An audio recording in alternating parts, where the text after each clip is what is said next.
आज हम स्टार्ट कर रहे हैं क्लास 10th का chapter number 13 statistics. As per new NCERT का जो सिलेबस है 2023-24 के अकॉर्डिंग, जो न्यू वाली बुक है सेशन वाली, उसके अकॉर्डिंग चैप्टर नंबर 13 है। क्योंकि जिन बच्चों के पास अभी पुरानी वाली बुक है उसमें है चैप्टर नंबर 14 दिया हुआ है स्टैटिस्टिक्स, जिसमें हम लोग मीन, मीडियन, मोड के ऊपर बात करने वाले हैं आज। तो इस वीडियो में हम सिर्फ फिलहाल इसका एक इंट्रोडक्शन बता रहे हैं आपको कि क्या स्टैटिस्टिक्स क्या है, मीन, मीडियन, मोड क्या होते हैं, क्यों इनको हम फाइंड करते हैं और इनको फाइंड करने के क्या क्या मेथड है। और क्योंकि स्टैटिस्टिक्स ना एक बहुत ज़्यादा बड़ा टॉपिक है, बहुत बड़ा टॉपिक है। स्टैटिस्टिक्स एक सब्जेक्ट है बाकायदा, मैथ के अलग। यहाँ तो मैथ में इसको थोड़ा सा दिया हुआ है सिर्फ ओनली, एक अपने आप में इसका एक सब्जेक्ट ही अलग हो जाता है 12th के बाद अगर कोई बच्चा करना चाहता है बीकॉम वगैरह में जाके। ठीक है, तो जब हम इसको पढ़ ही रहे हैं तो इसको बहुत ही स्टार्टिंग से एकदम स्टार्टिंग से पढ़ेंगे एक तो, और बहुत ही अच्छी तरह से पढ़ेंगे। मैं इस चैप्टर को ना उस तरह से नहीं कराऊंगा। किस तरह से नहीं कराऊंगा कि मैं आपको अगर चाहूँ तो मीन का फॉर्मूला लिखा सकता हूँ अभी कि ये लिखा मीन का फॉर्मूला, एक फॉर्मूला ये है मीन फाइंड करने का और एक फॉर्मूला ये है, और ये फॉर्मूला अप्लाई करो एक्सरसाइज में आ जाओ तुरंत। अभी 3 फॉर्मूले याद करने हैं, एक्सरसाइज में आ जाओ, फॉर्मूला अप्लाई करो, क्वेश्चन हो जाएगा, आंसर भी आ जाएगा, हम लोग कर भी देंगे, पेपर में भी कर देंगे, नंबर भी आ जाएंगे, कोई प्रॉब्लम नहीं है। ऐसे भी कर सकते हैं हम लोग, मगर मैं ऐसे नहीं कराता हूँ। बताइए आपको मैं पूरा डिटेल में स्टैटिस्टिक्स क्या है। सबसे पहली बात तो स्टैटिस्टिक्स क्या है, मीन क्या है, क्यों फाइंड कर रहे हैं इसको, मीन फाइंड मतलब बहुत सी बातें आपको धीरे धीरे वीडियो में आगे समझ में आएंगी, तो इसको आप पूरी ध्यान से देखें। ठीक, क्योंकि जब आप इस चैप्टर को ढंग से पढ़ रहे हैं तो फिर आपको पता ही है मैं कोई भी चीज़ को ऊपर ऊपर से नहीं पढ़ाता हूँ, डिटेल में एकदम प्योर। ठीक, तो सबसे पहले हम लोग चैप्टर का नाम से ही स्टार्ट करते हैं। स्टैटिस्टिक्स क्या होता है सबसे पहले देखो, मैंने बहुत सी बातें यहाँ पे लिखी हुई हैं क्योंकि मैं फिलहाल फिर भी क्लास 10th एनसीईआरटी के अकॉर्डिंग ही बात करूंगा। कुछ बातें और हैं जो यहाँ पे मैं नहीं बताऊंगा आपको फिलहाल, उसके लिए आपको क्लास 9th एनसीईआरटी में भी चैप्टर करके आए हो आप लोग। ये वाला स्टैटिस्टिक्स 9th में भी किया था आपने, 8th में भी किया था आपने।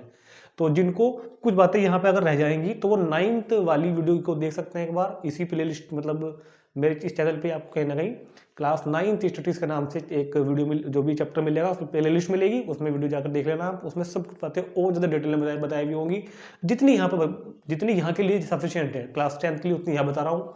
और कुछ और अगर इनसे जुड़ी हुई, क्योंकि यहाँ पे कुछ बातें ऐसी होंगी जो 9th की ही बातें यहाँ पर यूज़ हो रही हैं, उसके लिए आपको 9th की वीडियो देखनी पड़ेगी। वैसे क्वेश्चन कैसे करने हैं वो तो मैं बताऊंगा आपको तरीके सारे शॉर्ट में जैसे बताता हूँ हमेशा। तो पहले बात करते हैं स्टैटिस्टिक्स क्या होता है। तो स्टैटिस्टिक्स जो है मैथ की ही एक ब्रांच होती है, जैसे मैथ की ब्रांच होते हैं ना, अर्थमेटिक होती है और अलजेब्रा होता है, ज्योमेट्री होती है, ट्रिग्नोमेट्री की है अपने 10th क्लास में, ट्रिग्नोमेट्री की है, कोऑर्डिनेट ज्योमेट्री की है, एक्स एक्सिस, वाई एक्सिस, ये सब ब्रांचेस होती है मैथ की अलग अलग। क्या क्या, अर्थमेटिक जिसमें हम नंबर सिस्टम पढ़ते हैं, फिर होता है अलजेब्रा जिसमें हम लीनियर इक्वेशन फैक्टर करना सीखते हैं, फिर होता है ट्रिग्नोमेट्री करके आए हो, फिर होता है कोऑर्डिनेट ज्योमेट्री, ये होता है simple geometry, circle, triangle, quadrilateral वगैरह। ठीक, ऐसे ही मैथ की ब्रांच क्या है, स्टैटिस्टिक्स। स्टैटिस्टिक्स के अंदर 2 टॉपिक आते हैं, एक तो मीन, मीडियन, मोड, और एक आता है प्रोबेबिलिटी जो हमारा लास्ट चैप्टर है, वो भी स्टैटिस्टिक्स में आता है कहीं ना कहीं। ठीक, तो the branch of mathematics which deals with the extraction of meaningful information from the numerical values या फिर numerical figures collected for a definite purpose is known as statistics. ये तो बात रखने वाली होगी ना, क्या लिखवा दिया। देखो स्टैटिस्टिक्स की डेफिनेशन हजारों है, अगर हम स्टैटिस्टिक्स की डेफिनेशन पे जाएं तो हर बुक में, हर ऑथर के अकॉर्डिंग, हर राइटर के अकॉर्डिंग अलग अलग बुक डेफिनेशन हो सकती हैं, सैकड़ों डेफिनेशन, हजारों डेफिनेशन। ठीक, क्योंकि स्टैटिस्टिक्स सिर्फ क्या है बस समझना पड़ेगा आपको। अगर हम किसी भी पर्पस के लिए कुछ नंबर्स का यूज कर रहे हैं, कुछ नंबर्स को हम ऑब्जर्व कर रहे हैं, नंबर को हम कलेक्ट कर रहे हैं, तो वो स्टैटिस्टिक्स होता है, बस ये समझ लो। फॉर एग्जांपल जैसे कि जब कभी कभी वो होते हैं ना, क्या बोलते हैं उसको, सेंसस, मतलब कि जब जनगणना होती है, जब हम पॉपुलेशन काउंट करते हैं किसी कंट्री की, किसी जिले की, किसी स्टेट की, तो उसमें हम देखते हैं कि कितने मेल्स हैं, कितने फीमेल्स हैं, कितने उसमें 18 बिलो हैं, कितने उसमें 18 अबव हैं, कितने उसमें सीनियर सिटीजन है, मतलब कितने 55 प्लस हैं। तो इस तरह का अगर मैं मान लो यही कहूँ, हम ज़्यादा दूर नहीं जाते हैं, हम आपके स्कूल में जाते हैं और एक स्कूल में एक डाटा मांगा गया कि मान लीजिए कि क्लास फर्स्ट से लेकर क्लास 12 तक के हर क्लास के दो सेक्शन हैं, section A, section B, section A B करके, फर्स्ट क्लास के भी हैं, सेकंड के भी हैं, 12 तक सबके दो सेक्शन हैं। और ये मान लीजिए कि प्रिंसिपल ने ये कहा सभी क्लास टीचर्स को कि भाई मुझको एक डाटा बना कर दो दिन के अंदर अंदर, जिसमें उस डाटा में ये सब बातें रिकॉर्ड, ये सब बातें हों कि हमारे स्कूल में कितने जो स्टूडेंट्स हैं जिनकी एज, भाई फर्स्ट क्लास का बच्चा नॉर्मल कितनी एज का होता है, 4-5 साल का फर्स्ट क्लास का बच्चा। कितने बच्चे ऐसे हैं जो 4 साल से 8 साल की एज के बीच के हैं, कितने बच्चे हैं जो 8 साल से और 10 साल के बीच में है, कितने बच्चे हैं जो 10 साल से 12 के बीच में है, कितने बच्चे हैं जो 12 से लेके और 14 तक के बीच में है, और कितने बच्चे हैं जो 14 से लेके 17 या 18 तक के साल में, क्योंकि इंटर कॉलेज में 18 साल तक का बच्चा हो जाता है ज़्यादातर, 18 या 19 तक का, बस 18 तक के वो बहुत ज़्यादा कभी आता है आजकल। तो अगर हम एक इस तरह डाटा को कलेक्ट करें कि बॉयज़ के अलग बनाओ कैटेगरी, गर्ल्स के अलग बनाओ, 5 ईयर टू 7 ईयर एक ग्रुप बनाओ, 7 ईयर टू 9 ईयर एक ग्रुप बनाओ, तो इस तरह का कोई भी हमें डाटा बनाना है, कुछ भी कह सकते हैं, तो उसको बोलते हैं कि हम वहाँ पे स्टैटिस्टिक्स यूज कर रहे हैं। तो ये लिखा है कि द ब्रांच ऑफ मैथमेटिक्स की वो ब्रांच विच डील्स, जो कि क्या में डील करती है, विद एक्सट्रैक्शन, मतलब कि किसी चीज को निष्कर्ष निकालने में, of meaningful information from the numerical figures collected for definite purpose is known as statistics. किसी भी डेफिनेट पर्पज के लिए अगर न्यूमेरिकल फिगर का यूज किया जा रहा है तो क्या बोला जाता है, स्टैटिस्टिक्स। ठीक, जैसे कि कभी आपने देखा हो ना, जब क्रिकेट मैच हम लोग देखते हैं, जो बच्चे देखते हैं उनको पता होगा, तो जैसे कि कोई बैट्समैन आता है, मतलब कोई बैट्समैन खेलने के लिए आ रहा है, मान लो कि एक बैट्समैन आउट हुआ, अब वो आउट होकर जा रहा है, दूसरा वाला आ रहा है, तो टीवी पे ना उसका एक पूरा प्रोफाइल बन के आता है स्क्रीन पे। मान लो विराट कोहली, यहाँ लिखा हुआ ओडीआई करियर 400 मैच, एवरेज इतना, सेंचुरीज इतनी, हाफ सेंचुरीज इतनी, स्ट्राइक रेट इतना। तो वो कैसे निकाला गया होगा, उसने जितने भी आज तक मैच खेलने हैं, जितने भी उसने आज तक रन बनाए हैं, कितना उसने स्ट्राइक रेट लिया है, किस स्ट्राइक रेट से वो खेलता है। कभी कभी आप कमेंटेटरी करते हैं तो वहाँ लिखा हुआ है कि ये थोड़ा स्टार्टिंग में स्लो खेलते हैं, बाद में एवरेज पूरा कर लेते हैं अपना। तो क्योंकि उन्होंने सब कुछ स्टेटिस्टिक्स वहाँ यूज किए हुए हैं, सब कुछ उसके डाटा को कलेक्ट किया हुआ है। जबकि बॉलर आता है, बॉलर का जब कोई बॉलर बॉलिंग करने आता है तो उसका भी नीचे लिखा हुआ आता है, कभी देखना आप कि कितने मैच उसने खेले हुए हैं, कितने विकेट उसने तक लिए हुए हैं, उसकी इकोनॉमी क्या है, या वो किस एवरेज से, किस स्पीड से बॉल करता है। तो वो सब किसने वहाँ पे, जो वहाँ बैठते हैं उस टाइम पे बाहर, स्टेडियम के बाहर, उनके टीम मेंबर्स वो सब नोट करते रहते हैं। ठीक, तो ये सब कहने का क्या है, स्टैटिस्टिक्स यूज हो रही है। जब भी कोई काम न्यूमेरिकल फिगर्स से होगा जुड़ा हुआ, तो वहाँ पे क्या यूज हो रही है, स्टैटिस्टिक्स। ठीक, चलो अब हम टॉपिक पे आते हैं थोड़ा अपना। अब आप सोच रहे होंगे ये सब क्या लिखा हुआ है यहाँ पे, तो आपको पहले बता दूं, मैंने यहाँ पे सिर्फ 3 चीज लिखी हुई है। अर्थमेटिक मीन का मतलब मीन होता है, मीन मान लेते हैं, या फिर एवरेज। दूसरा मोड, तीसरा मीडियन, जो हम इस चैप्टर में पढ़ने वाले हैं। 3 चीज हम इस चैप्टर में पढ़ने वाले हैं, मीन, मीडियन, मोड। अब ये मीन, मीडियन, मोड का क्या चक्कर है, ये कहाँ से तो आए हैं, क्यों ये आए हैं, उसके थोड़ा सा 10 मिनट मुझे चाहिए आपकी, जिसमें मैं आपको सब बताने वाला हूँ अभी। ठीक, तो सबसे पहले हमको एक चीज सीखनी पड़ेगी इसके लिए, उसको बोलते हैं डाटा। अब डाटा मतलब यहाँ पर मोबाइल वाला नहीं, तो डेटा बोलते हैं डाटा। डाटा मतलब देखो इसी बीच में बहुत सी चीजें रह भी गई हैं अभी। स्टैटिस्टिक्स के बाद मुझको डायरेक्ट डाटा पे नहीं आना था, स्टैटिस्टिक्स के बाद बीच में और सारी चीजें हैं, वो सब 9th क्लास में चलेगी, उसको हम फिलहाल कोई मतलब नहीं है, ना यहाँ पे यूज होने वाली है। फिलहाल हम आते हैं डाटा पर। तो किसी स्टैटिस्टिक्स पर, किसी पर्पज के लिए जो भी हमने वैल्यूज कलेक्ट करी हैं उसको डाटा बोलते हैं। जैसे कि जब हमने अभी एग्जाम्पल लिया था स्कूल वाला, बच्चों की एज लिखी थी हमने, कोई 4 साल का है, कोई 8 साल का है, तो ये सब क्या था, ये डाटा था हमारे पास। डाटा बोलते हैं ना, डाटा क्या है भाई, लाओ डाटा लाओ। ठीक है, तो अब देखो डाटा होते हैं, एक तो डाटा होते हैं 2 तरह के, एक बोलते हैं प्राइमरी डाटा, एक बोलते हैं सेकेंडरी डाटा। जो क्लास 9th में जा चुका है उसका हमें यहाँ कोई मतलब नहीं फिलहाल। प्राइमरी डाटा और सेकेंडरी डाटा से फिलहाल कोई मतलब नहीं है, वो 9th में हम लोग कर चुके हैं। फिलहाल हम बात करते हैं डाटा को, हम बात करेंगे डाटा की यहाँ पर 2 सिचुएशंस में। एक तो होगा ग्रुप्ड डाटा, एक तो क्या होगा, ग्रुप्ड डाटा, और एक डाटा होता है उसको बोलते हैं अनग्रुप्ड डाटा। डाटा हमारे पास यहाँ कितने तरह का होता है, 2 तरह का। स्टैटिस्टिक्स में डाटा होता है जो कि प्राइमरी डाटा और सेकेंडरी डाटा के पॉइंट ऑफ व्यू से बात करें तो चला गया 9th में। मीन, मिडियन, मोड के लिए के पॉइंट ऑफ व्यू से अगर बात करें तो there is a data of 2 type, ungrouped data and group data. Ungrouped data का मीन, मीडियन, मोड फाइंड किया जाता है, फॉर्मूले अलग है। ग्रुप डाटा का भी मीन, मीडियन, मोड फाइंड हो सकता है, करेंगे हम, फॉर्मूले अलग है इसके भी। लेकिन अनग्रुप डाटा का हम कर चुके हैं क्लास 7th 8th 9th में। अनग्रुप डाटा का मीन, मीडियन, मोड हम लोग फाइंड कर चुके हैं 7th 8th 9th में। अब जो हमारा क्लास 10th में टॉपिक है, जो मेन हमारा काम है, वो है ग्रुप डाटा का क्या, मीन, मीडियन, मोड फाइंड करना, ग्रुप डाटा का। अब जब हमें ग्रुप डाटा का मीन, मीडियन, मोड फाइंड करना है, तो पहले भैया हमको पता तो हो कि अनग्रुप डाटा और ग्रुप डाटा होते क्या है, क्योंकि मुझे पता है आप में से बहुत ही कम बच्चों को पता है कि अनग्रुप डाटा और ग्रुप डाटा किसे कहते हैं। क्योंकि मैंने आपको थोड़ी देर पहले बताया था, मैं डायरेक्ट फॉर्मूला लगा के क्वेश्चन करा सकता हूं, लेकिन नहीं, पहले थोड़ा सीखो कि क्या कर रहे हैं हम, क्यों कर रहे हैं। तो देखो, ग्रुप डाटा और अनग्रुप डाटा किसे कहते हैं। अगर मैं ग्रुप डाटा और अनग्रुप डाटा, देखो अभी मैं आपको सारा याद दिला दूंगा, आप कहोगे सर ठीक कह रहे हो। ग्रुप डाटा और अनग्रुप डाटा का मतलब ये होता है, नंबर एक बात, हमारी क्लास में मान लीजिए 30 बच्चे हैं, हमारे क्लास के अंदर 30 स्टूडेंट्स बैठे हुए हैं, और मैंने टेस्ट लिया वहां पर मैथ का आज 20 नंबर का टेस्ट लिया मैंने 20 मार्क्स का। कितने स्टूडेंट्स प्रेजेंट आज, 30 students are present today in the class. हमने कहा, मैं तो कॉपी चेक कर दी, एक बच्चे के नंबर आए पहले के 20 में से 13 आउट ऑफ 20, दूसरे के 14 आउट ऑफ 20, एक के 20 आउट ऑफ 20, एक के 4 आउट ऑफ 20, एक के 0 आउट ऑफ 20। टोटल स्टूडेंट कितने से 30, किसी के 7, किसी के 11, किसी के 18, किसी के 19, इस तरह मैंने 30 स्टूडेंट का नंबर आ गए। और मैंने एक लिस्ट बना दी, कि रोल नंबर 1 के 13, रोल नंबर 2 के 14, रोल नंबर 3 के 20, रोल नंबर 4 के 4, रोल नंबर 5 के 0।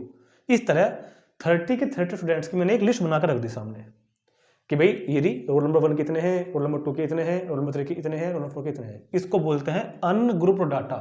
किसी भी चीज को इंडिविजुअली, किसी भी डाटा को इंडिविजुअली इस तरह से पेश कर दो साहब कि भाई देखो पहले कितने हैं, दूसरे कितने हैं, तीसरे कितने हैं, उसको क्या बोलते हैं हम, अनग्रुप डाटा। ये डाटा भी ग्रुप नहीं हुआ, ये कैसा है, अनग्रुप्ड है, अनग्रुप डाटा। इस तरह के डाटा का मीन, मीडियन, मोड आप लोग फाइंड कर चुके हो क्लास 7th 8th में, 9th में भी।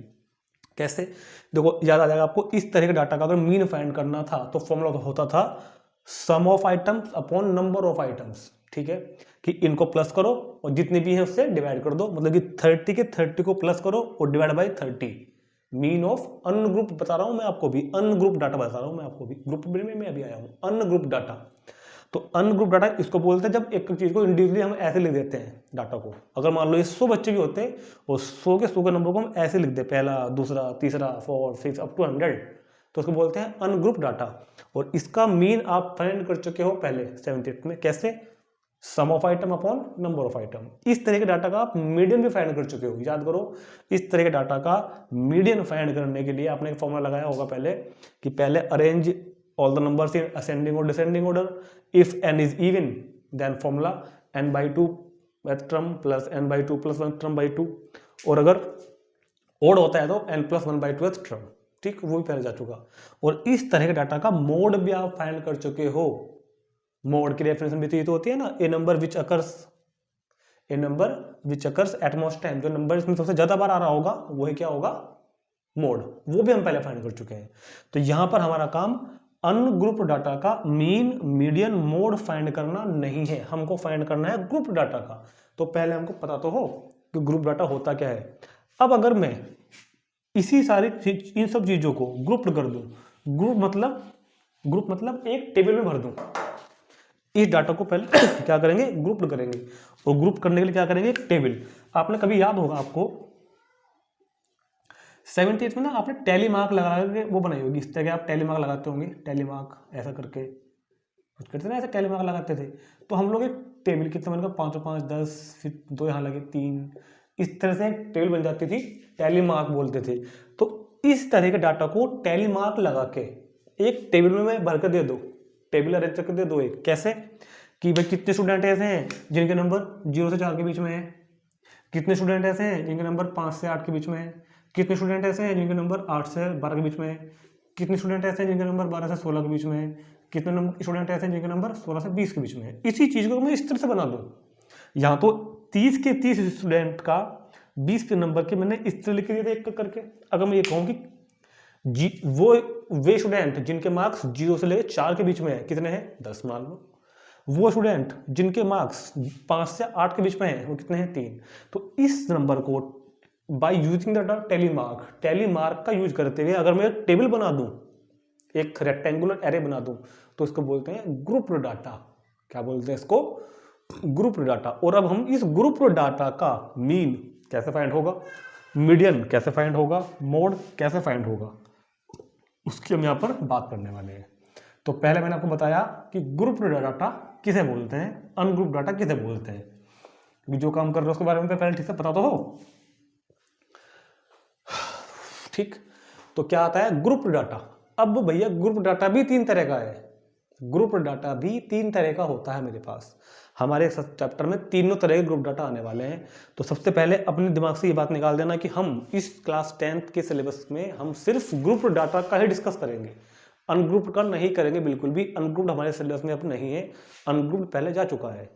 ग्रुप डाटा के नए फॉर्मूले हैं, ग्रुप डाटा का नया तरीका है। और फिलहाल हम आज इस वीडियो में सिर्फ बात करेंगे मीन की, क्योंकि जो हमारी पहली एक्सरसाइज आएगी ना 13.1 वो मीन वाली है, 13.2 मोड वाली है। मोड का जिक्र हम उसी में करेंगे और फिर नेक्स्ट फर्दर बात करेंगे मीडियन के बारे में। तो फिलहाल बात कर रहे हैं ओनली मीन। अच्छा, उससे पहले समझ लेते हैं ग्रुप डाटा। अब मैंने बताया कि ग्रुप डाटा भी होता है 3 तरह का। मतलब जो भी टेबल बनाई है मैंने, उस टेबल को क्या बोलते हैं कि हमने इन आंकड़ों बोल रहा हूँ, मतलब कि इन नंबर्स को, इन ऑब्जर्वेशंस को अनग्रुप्ड से ग्रुप्ड तो कर दिया, मगर ग्रुप भी 3 तरह के होते हैं। ध्यान सुन लो, अनग्रुप डाटा भी 3 तरह के होते हैं। नंबर 1 को बोलते हैं ग्रुप डाटा जो होता है 3 तरह का, डिस्क्रीट फ्रीक्वेंसी डिस्ट्रीब्यूशन। पहला क्या होगा? Discrete frequency distribution. दूसरा होगा कंटिन्यूअस फ्रीक्वेंसी डिस्ट्रीब्यूशन। FD में अगर लिखता हूं फिलहाल इस चैप्टर में, तो क्या होगा? Frequency distribution. ठीक, आपको कहीं भी यूज नहीं करना है, एब्रीविएशन नोट भी यूज, एब्रीविएशन कहीं यूज नहीं करना है, आपको फुल फॉर्म लिखनी है, frequency distribution, discontinuous frequency distribution. तो ग्रुप डाटा 3 तरह का, पहला डिस्क्रीट फ्रीक्वेंसी डिस्ट्रीब्यूशन, दूसरा कंटिन्यूअस फ्रीक्वेंसी डिस्ट्रीब्यूशन, तीसरा डिसकंटिन्यूअस फ्रीक्वेंसी डिस्ट्रीब्यूशन। अब ये क्या होता है, इनके बारे में मैंने यहाँ पर एक डेफिनेशन लिखवाई थी तीनों की, और फिर मैं इसको अभी एग्जांपल देकर आपको समझा भी रहा हूँ। उसके बाद हम आएंगे मीन क्या होता है। ठीक, तो पहले बात कर लेते हैं ग्रुप डाटा की। The simplified and condensed data in the form of A group and their frequency is called group data.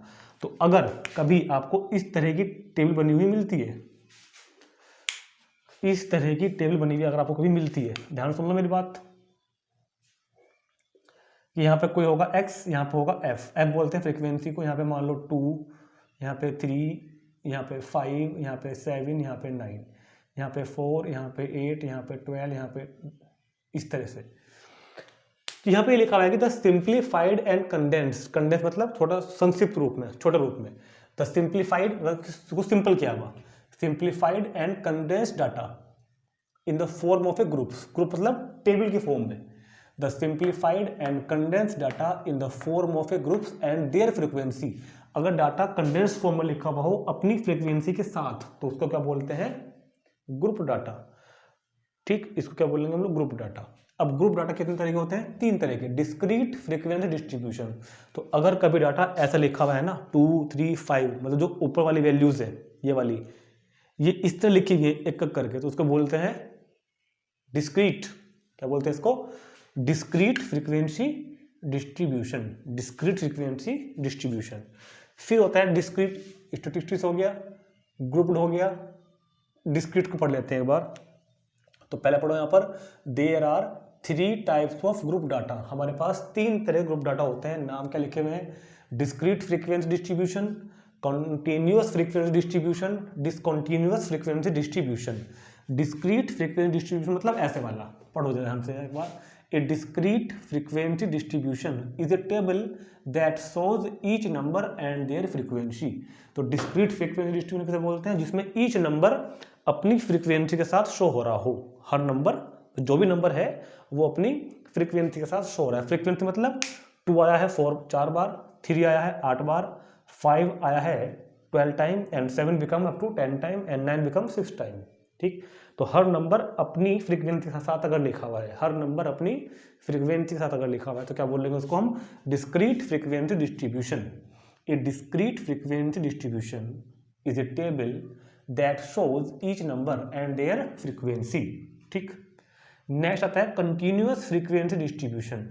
अब कंटिन्यूअस किसको बोलते हैं, इसको हटा दो इधर से। तो कंटिन्यूअस में ना आपको क्लास इंटरवल बने मिलेंगे। अब ये क्लास इंटरवल क्या है, ये वही बात होगी, क्लास 9th की वीडियो आपको देखनी पड़ेगी, क्लास इंटरवल क्या होता है। वैसे मैं भी यहाँ बताऊंगा अभी आपको थोड़ा शॉर्ट में, class interval, class mark, class width, lower limit, upper limit, सब थोड़ी देर में बताऊंगा। अभी एक छोटा सा ब्रीफ छोटे से बता दूंगा। फिलहाल अगर डिटेल में जानना तो क्लास 9th की वीडियो आप लोग देख लेंगे। तो अगर कभी इस तरह की टेबल आपको नजर आ जाए, इस तरह की टेबल जिसमें क्लास इंटरवल बने हुए हों 0 to 10, 10 to 20, 20 to 30, 30 to 40, और यहाँ लिखी होगी फ्रीक्वेंसी जैसे 5, 7, 8, 4, कुछ भी लिखा होगा, तो इसको बोलते हैं continuous frequency distribution. Continuous frequency distribution, ए कंटिन्यूअस फ्रीक्वेंसी डिस्ट्रीब्यूशन, समझिए ना, is a type of series. ये उस टाइप की सीरीज होती है वे डाटा आर ग्रुप, जहां पर डाटा ग्रुप तो किया हुआ है इनटू डिफरेंट क्लास इंटरवल, अलग अलग क्लास इंटरवल में, without any gap. Without any gap मतलब जैसे कि ये 10 पे खत्म हुआ ना, तो अगला 10 10 पे ही शुरू हुआ, इस इंटरवल में और इस इंटरवल में कोई भी गैप नहीं है। 0 to 10, 10 to 20, 20 to 30, 30 to 40। समझ में आई बात। कंटिन्यूअस फ्रीक्वेंसी डिस्ट्रीब्यूशन मतलब एक continuous frequency distribution is a type of series, उस टाइप का सीरीज होगी वे data are group, data group तो होगा इनटू डिफरेंट क्लास इंटरवल, अलग अलग क्लास इंटरवल में, विदाउट एनी गैप, कोई भी गैप बीच में नहीं होगा। समझ रहे बात को, इसका बोलते हैं कंटिन्यूअस फ्रीक्वेंसी डिस्ट्रीब्यूशन। यानी कि ये ग्रुप डाटा तो है, ग्रुप डाटा तो कौन सा वाला है, ये कंटिन्यूअस वाला। इससे पहला कौन सा था, डिस्क्रीट वाला। अब बताऊंगा आपको डिसकंटिन्यूअस वाला। डिसकंटिन्यूअस ग्रुप डाटा में क्या होगा, उसमें आपको इस तरह लिखा हुआ मिलेगा 0 to 10, अगला होगा 11 to 20, समझ रहे ना, फिर 21 to 30, फिर 31 to 40, 41 to 50, और नीचे का लिखी मिलेंगी ऐसी कुछ ना कुछ फ्रीक्वेंसीज जो भी होंगी, मान लो कोई भी फ्रीक्वेंसी लिखी मिलेगी। तो इसमें क्या होगा, इसमें जैसे कि यहाँ पे 10 पे एंड हो रहा है तो अगला 11 पे स्टार्ट होगा, तो बीच में गैप आ गया ना, 10 और 11 के बीच का गैप तो एक आ गया, यहाँ पे तो विदाउट गैप था, यहाँ पे विद गैप होगा। तो क्या लिखा हुआ है, discontinuous frequency distribution, A frequency distribution in which each upper limit, जितनी भी अपर लिमिट्स हैं, देखो इसको बोलते हैं अपर लिमिट। जैसे है ना 0 to 10, तो 0 क्या है, अपर लिमिट। 11 to 2, सॉरी उल्टा बोल दिया, 0 to 10 ये लोअर लिमिट और 10 क्या है, अपर लिमिट।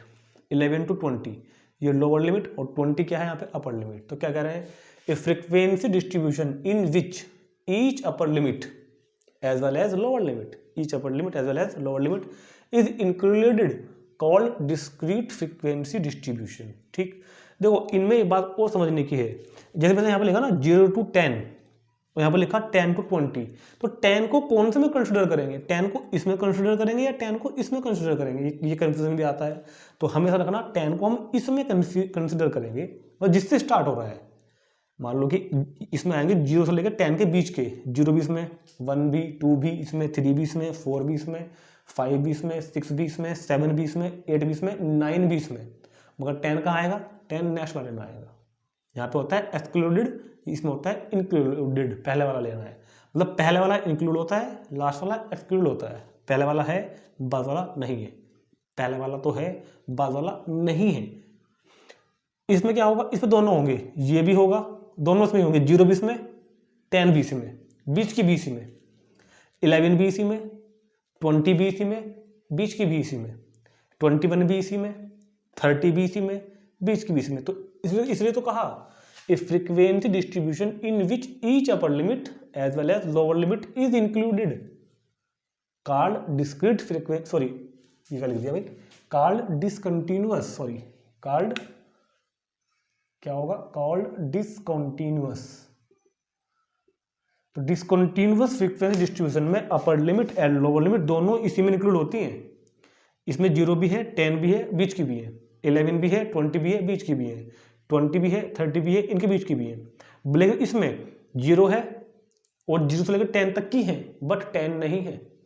इसमें 10 है, 10 से 20 तक की है मगर 20 नहीं है, मतलब only lower limit are include, only lower limit are include but upper limit is not include, and in discontinuous frequency distribution both lower and upper limit are include. Clear होगी बात कि कौन से को बोलते हैं डिस्क्रीट, कौन से को बोलते हैं कंटिन्यूअस, कौन से को बोलते हैं डिसकंटिन्यूअस फ्रीक्वेंसी डिस्ट्रीब्यूशन। तो यहाँ पर हम इन तीनों ही फ्रीक्वेंसी डिस्ट्रीब्यूशन हमें क्वेश्चन में करने के लिए मिलेंगे। डिस्क्रीट वाला भी मिलेगा जिसमें क्लास इंटरवल नहीं बना हुआ था, कंटिन्यूअस वाला भी मिलेगा जिसमें लोअर लिमिट इंक्लूड होगी अपर लिमिट नहीं इंक्लूड होगी, और डिसकंटिन्यूअस भी करने को मिलेगा कि जिसमें दोनों इंक्लूड होंगी। तो किस किस तरह से भी क्वेश्चन को करेंगे उसके तो हम बात करेंगे फिलहाल एक्सरसाइज में ही, फिलहाल थोड़ा आगे चले जाते हैं।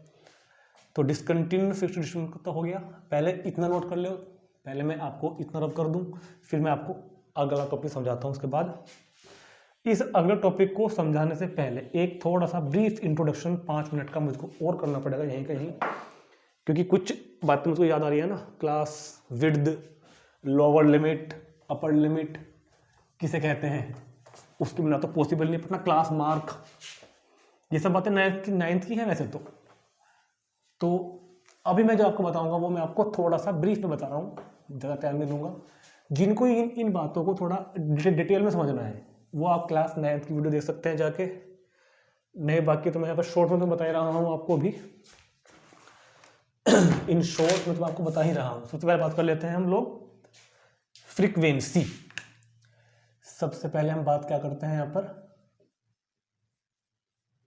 फ्रीक्वेंसी की। फ्रीक्वेंसी के बाद फ्रीक्वेंसी टेबल या फ्रीक्वेंसी डिस्ट्रीब्यूशन की बात है। फ्रीक्वेंसी टेबल या फिर फ्रीक्वेंसी टेबल कह लो या फ्रीक्वेंसी डिस्ट्रीब्यूशन कह लो, ठीक है। क्लास इंटरवल किसे कहते हैं ये पता होना चाहिए क्वेश्चन करने के लिए। क्लास इंटरवल किसे बोलते हैं पता होना चाहिए। क्लास इंटरवल के बाद lower class limit, upper class limit, आपको पता हो कि लोअर क्लास लिमिट और अपर क्लास लिमिट क्या होती है, lower class limit, upper class limit. फिर आता है क्लास साइज क्या होता है, ये सब बातें पता होनी चाहिए। नहीं मैं ऐसा समझा रहा हूँ आपको अभी यहाँ पर। क्लास साइज क्या होता है ये पता हो। क्लास साइज के बाद क्लास साइज का ही दूसरा नाम होता है क्लास विड्थ। क्लास साइज का ही दूसरा नाम क्या होता है क्लास विड्थ। और क्लास मार्क, ये सब बातें पता होनी चाहिए। वैसे तो ये सारी बातें 9th क्लास की हैं। कहाँ की हैं, 9th क्लास की। अभी मैं आपको एक टेबल बनाकर दिखाऊंगा, उसमें सारे बता रहा हूँ कि कौन सी चीज़ क्या होती है। अगर आपको इनको with definition in writing and with example समझना है तो आप प्लीज़ क्लास 9th की वीडियो देखें, चैप्टर स्टैटिस्टिक्स की वाली।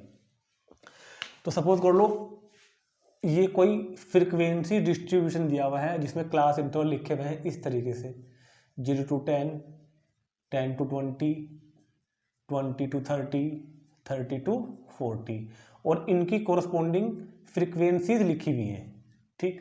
तो फ्रीक्वेंसी कि 0 to 10 के बीच कितने नंबर आए थे 2, तो जो ये नीचे वाली होती है ना इनको बोलते हैं फ्रीक्वेंसी। इनको ये सब क्या होती है फ्रीक्वेंसी, ठीक है। फ्रीक्वेंसी टेबल और फ्रीक्वेंसी डिस्ट्रीब्यूशन जो ये बना हुआ है आपके सामने इसको बोलते हैं फ्रीक्वेंसी टेबल या फिर क्या बोल सकते हैं फ्रीक्वेंसी डिस्ट्रीब्यूशन।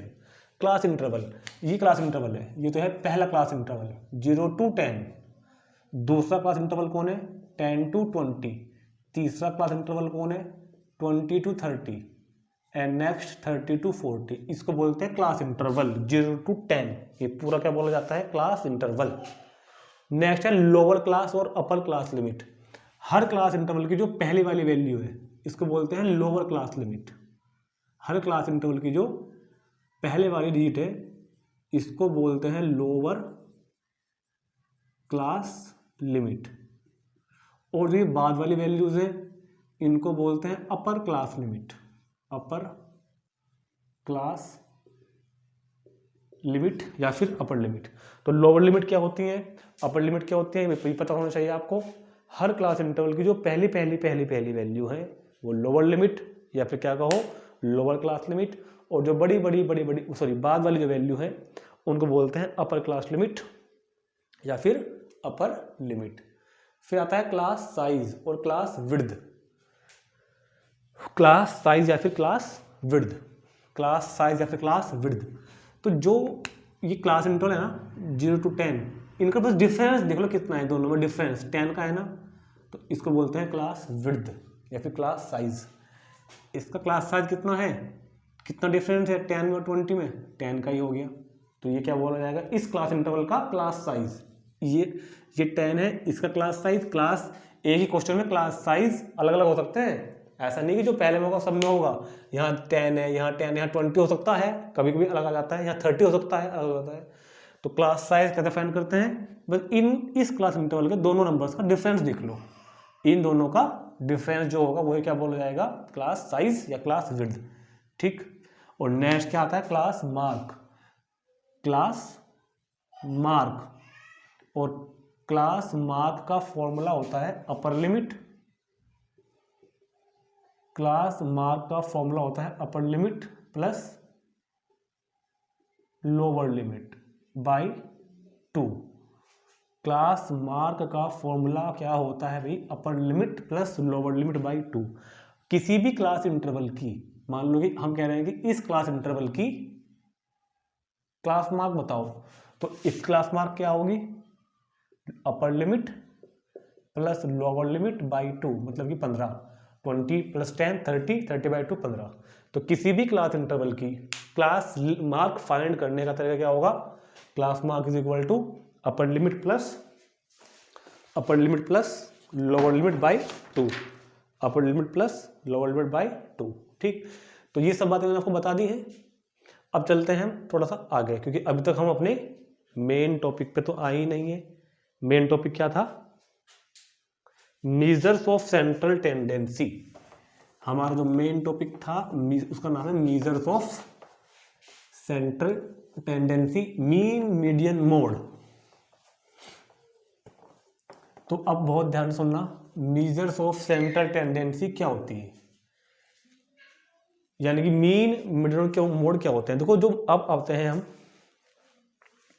अगर कोई सीरीज बनी हुई है, सीरीज मतलब जैसे कि मैंने अभी एग्जांपल लिया था कि एक क्लास के 30 बच्चों का टेस्ट में नंबर ये कुछ इस तरह से आए थे, किसी के 20 से 10 आए, किसी के 8, किसी के 15, किसी के 13, किसी के 14, किसी के 18, किसी के 20, इस तरह से हमने 30 के 30 बच्चों के नंबर आ गए।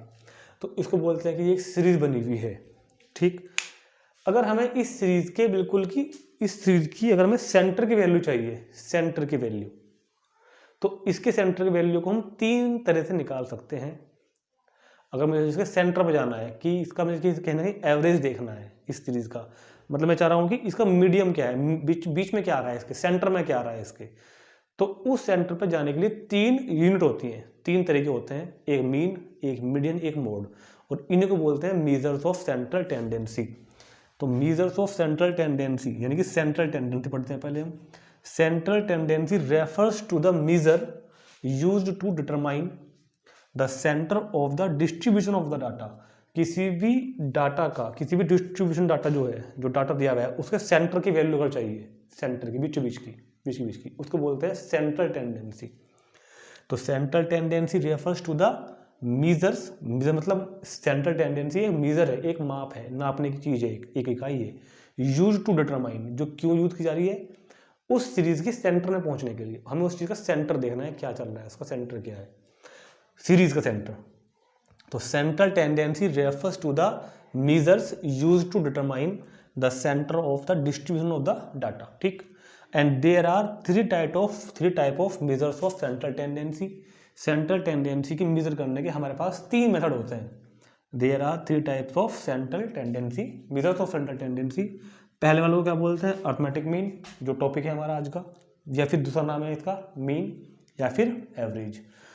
उसके बाद आएगा मोड, उसके बाद आएगा मीडियन, इसके बाद हम बाद में करेंगे। फिलहाल जो क्वेश्चन है नोट कर लेना, एमसीक्यू में आता है कि how many measures of central tendency, central tendency की कितनी मेजर होती हैं, तो याद रखना सेंट्रल टेंडेंसी की मेजरमेंट 3 होती हैं, मीन, मीडियन, मोड। तो मीन, मीडियन, मोड क्या है एक्चुअल में, मीन, मीडियन, मोड किसी भी सीरीज में या फिर किसी भी डाटा के सेंटर में पहुंचने की एक मेजर है। सेंटर में पहुंचने की मेजर क्या होती है, मीन, मीडियन, मोड, इन्हीं को बोलते हैं मेजर्स ऑफ सेंट्रल टेंडेंसी। ठीक, तो ये बात समझ में आ गई ना कि मीन क्या होता है, मोड क्या होता है और मीडियन क्या होता है। मेजर्स ऑफ सेंट्रल टेंडेंसी, किसी भी सीरीज के बीच में पहुंचना होता है मीन, मीडियन, मोड, यानी कि मेजर्स ऑफ सेंट्रल टेंडेंसी। ठीक,